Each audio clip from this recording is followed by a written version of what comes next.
Hey, it's Andy and it's Monday, June 14th, and here are your 3 research articles to light up your morning today. Remember, you can get all my research at andrewbush.com, and you can follow me on Twitter at ABUSCH. Okay, the first one is the scariest one of the 3 articles. We're going to have an energy focus this morning, but this is scary stuff. This is news out over the weekend from CNN that a French company has asked the U.S. for some technical help when it comes to a nuclear reactor in China that is emitting more radiation that is allowed by French government standards. In other words, there's a problem with a plant that this company, Framatome, I guess is the name of it, that they've been hired by the Chinese to not only create this nuclear power plant, but also to monitor it. And basically what they're saying to the U.S. is like, hey, help us.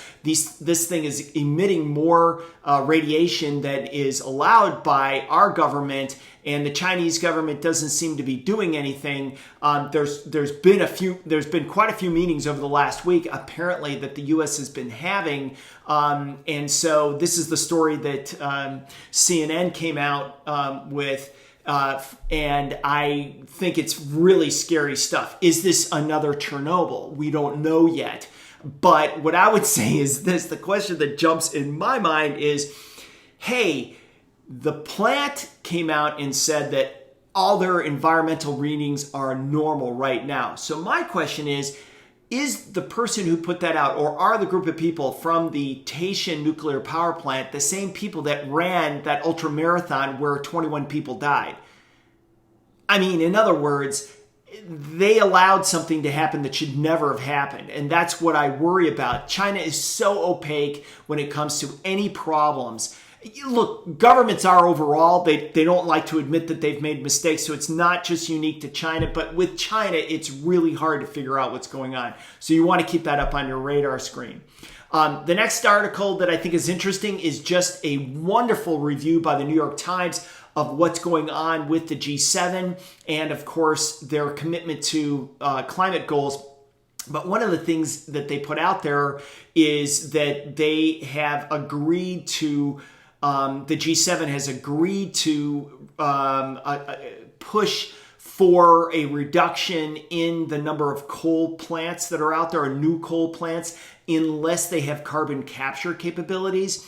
So this isn't a big step forward. This isn't the G7 saying no to coal at all. But it's fascinating that they didn't go as far as a lot of environmentalists wanted. It's a good read. It's a good read for anybody who's in the power generation field, just because it kind of covers what's going on there. There's all sorts of things that are happening in the United States on the environment, but this is a global stage, and this is something that the G7 are doing. Europe is much farther ahead when it comes to climate change as far as making changes to try to address it. My feeling on climate change is this: I really don't care if you believe in it or not. This is reality. And here's what I would warn everybody about. Yes, things are progressing. Yes, things are getting warmer. Yes, ice shelves are melting. But honestly, we're one environmental, massive disaster away from this being just ultimately supercharged beyond where we're at right now. So you really want to keep an eye on this, because it's going to change the way people approach climate change. And so I think that's what's coming. So prepare now or face the consequences later. And lastly, for one article I just want to put out there, this is something that President Biden is considering, of giving relief to refiners who can't meet the it's not biodiversity, but the mix of blends of things like ethanol and cellulosic ethanol and things like that they're supposed to meet when they refine gasoline. Obviously, here we are in the midst of summer where the demand is super high for gasoline, but these refineries, especially on the East Coast, are just screaming because RINS, this is, and I don't want to get too technical on this, but this is something that those guys have to buy to meet these standards that were put out by the EPA, and they have literally doubled since 2016. They were at $1 before. Now they're around $2. no one can meet these standards. And this is really a major problem. Why does this show up? Why is this important to everybody? Because these refineries are going to start shutting down. And I think Delta has one.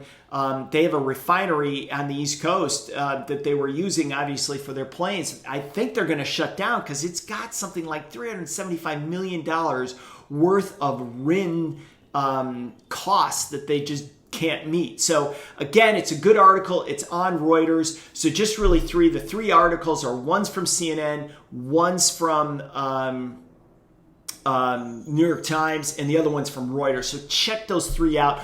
All on energy, all focused in that way today. All right, that's it for me, Andy Bush. Again, check out my research.